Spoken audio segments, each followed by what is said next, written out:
I'm doing a very special interview today. Come on in, Ross. Ross Wolf, he's a former Newton Eagle grad. He played in the major leagues, went to Wabash Valley College down south. And so I'm going to ask him a few questions. Pretty special interview with him. So, Ross, from what I hear, you told me the other day that you threw a no-hitter against T-Town. What was that like, and what did you do as far as how far you guys make it that year? First of all, thanks for doing this. Do anything I can help you out. That year, man, I tell you what, it was like I told you earlier. It was a weird no-hitter. It was a 9-2 no-hitter. That was a team to beat. Every year in high school to go to state was T-Town, and year after year after year, they'd always beat us. And finally got my shot my senior year, and I remember where it was at playing. It was at Robinson. It was to go to state, and it was actually a good game both ways. But 9-2 no hitter, and it was a couple of errors, a couple of unearned runs, but you know it was sweet to beat a team like T-Town, what they're known to do. Yeah. But it was that was one of my highlights. My high school career was just beating them. Finally. Well, now that you threw the no-hitter and you went to state, you won state that year. As far as how fast were you throwing when you were in high school? I had some people tell me 88, Really? 87, but I mean I was a lot skinnier and shorter in high school. But you know, God blessed me with a good arm, and you know, going back to that, it's good memories. It was good high school rivalry, which you know I'd love to see that now. So going on to college to Wabash Valley, this guy actually played in major leagues, as you see, Texas Rangers. What was the first team that you got drafted by? It was the Florida Marlins. Actually, no, let's go back. Let's rewind. Because I know your mind was blown.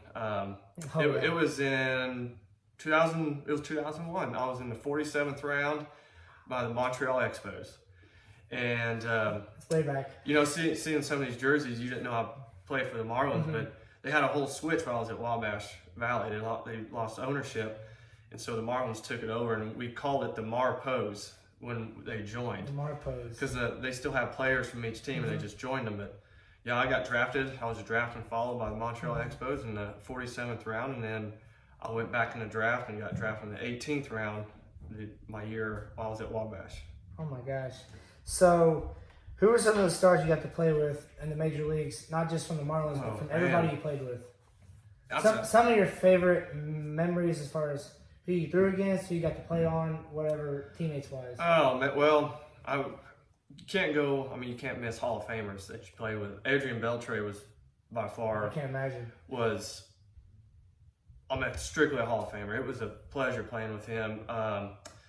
Miguel Cabrera, you know, just listening to him, how he approaches pitchers in his way.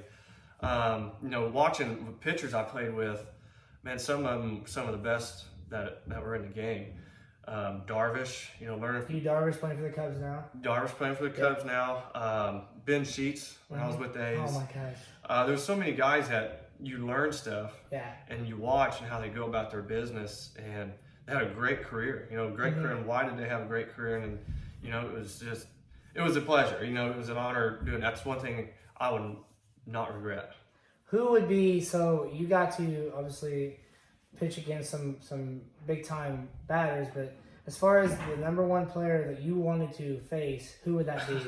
The year Barry Bonds broke the home run. Yes. I was in the big leagues then with the Marlins. I always wanted to face him. Never got a shot to.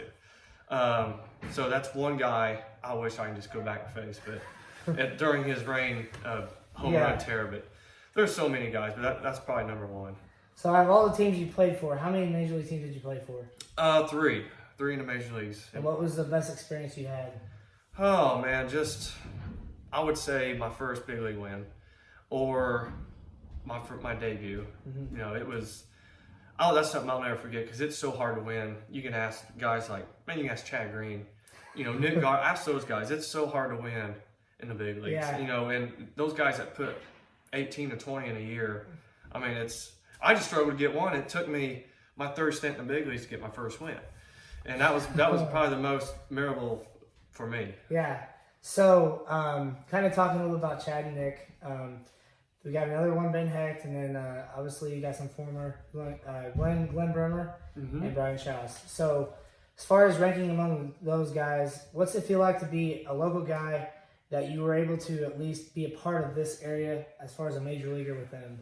You know, I met a lot of those guys first time a couple years ago. Even don't forget Spencer Patton too. Spencer Patton plays for the Cubs. Yep. He's in Japan. I do believe now. I met all those guys at the FCA convention when here in Effingham a few years back. Yeah. It's the first time I met Chad and Nick. Those guys. Chad, I'll brag about Chad. It's fun watching him pitch. So the 100-mile-an-hour. He's fun to watch. He's done good for himself. Nick, wish him all those guys wish him the best. I don't. So a lot of locals, I come up to me and go, you set the bar. Blah. I didn't do anything. Those guys, I might have. I'm not taking no credit for, but those guys, they work their butt off. They know what they're doing. Most of all, they're good kids. They all got good heads on their shoulders. They come from good come from good families. But I wish them nothing but the best, and I'm rooting for them. It's hard to get up to the big leagues, and it's harder to stay there. And to see those guys, especially this day and age. Well, the thing about it is when I interviewed Chad on Thursday, he's such a nice guy and such a humble guy. But talking with Nick, he's slowly getting back into throwing again. Now Ben Hecht, obviously from Effingham too. Speaking of the major leagues and moving on, what was it like playing over in the Korean League? It was, interesting to say the least. I tell you what, we talked about it earlier, behind the scenes, but the living over there was awesome. You couldn't. It was an awesome experience. But you get to the baseball side of it, and it's like, okay, they treat you a little different. It's just something where you're brought up a certain way, and you get treated a certain way, and it's like, that time has come. And like I said, my family was over there. I brought my parents over there for a couple of weeks. I brought my wife's parents over there for a couple of weeks, and everybody was awesome. It was an awesome experience from going to Okinawa, Japan, to South Korea, and learning how their culture is. And I'm glad I did all that too. But the baseball side was a little different. Like I said, I wish if anybody watches this, if they can go over there, go do it. So, okay, you got to throw against some big time major leaguers. Did you guys make it to like postseason as far as how far did you make it with each team? Okay, that's a good question. When I was with the A's, we were 3 games back winning the division when I was with the A's, and we were the youngest team in the big leagues. That team, man, I tell you what, that team was one of my favorites. Now Texas, I was in the big leagues all year, and we were in first place all year, which was an honor to be on a first place team. But until we hit a skid in September, you play 162 games, and it came down to a tiebreaker against the Tampa Bay Rays. You had to play to go to the playoffs, and we had home field advantage. It was an awesome experience. The rally towels were going on, and my wife and kids were there, and it was all. But we lost game 5-3. Didn't go to the playoffs. We all thought we were, but it just goes to show you play 162 games. Those 1 or 2 games that you go in extra innings, can make a difference. But no, we never made postseason. I made a lot of postseason in the minor leagues, but none in big leagues. Unfortunately. So you graduated high school, you graduated college, went to the major leagues, and went to the Korean League. As far as when did you completely end your Major League Baseball career and totally everything? 2015 was my last year with the Texas Rangers in AAA, Round Rock Express. Had one of the best years of my career. Had 11 wins, tied a Express record for wins. Had a good ERA for being in the PCL. That was my last year playing. I just knew it was time to be a dad. And getting married and having kids. It was time to move on, and it was a tough decision, really. Something I wanted to end on a good note, which I did. But I will say to this day, they're always poking at me in the wintertime. Do you want to come back and coach? They're always looking for me to coach, but I was tired of traveling. We're always on the go.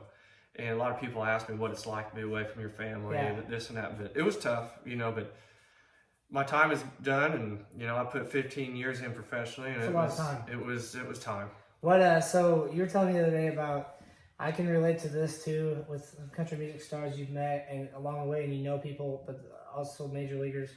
As far as like traveling, who were some of the country music stars you got to meet along the way? Oh man, I told you this the other night. Well, I had an honor to play with Roger Clemens' boy, so that's a big deal. So he'd always come to the games, and he's best friends with Toby Keith. Oh my! So we got to meet Toby Keith. Actually, he owned a bar down there. Toby Keith, I love this bar and grill. I love this bar. Yep. Song. Yeah. Yep. And we went there and hung out with him after a game one night. And Tyler Farr, he's good. Is another one. You know, just there's all kinds of people that would come in the clubhouse that.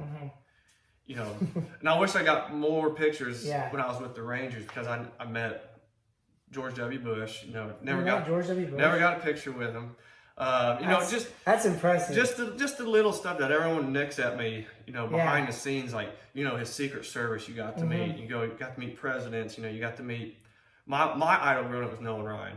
You know, he had like so many saves, it's ridiculous. Nolan Ryan was my favorite. You know, he was president of the Rangers at the time. You know, just to talk to him all the time behind scenes, and you know, I wish I would have asked him for his autograph, but you know, but that just meeting people who you know, that's a good perk to have. What is so it's a two-part question. What is, as far as a role model for a Major League Baseball player that you look up to, and a role model for somebody like a country music star that you talk to that's such a nice guy for baseball and country music?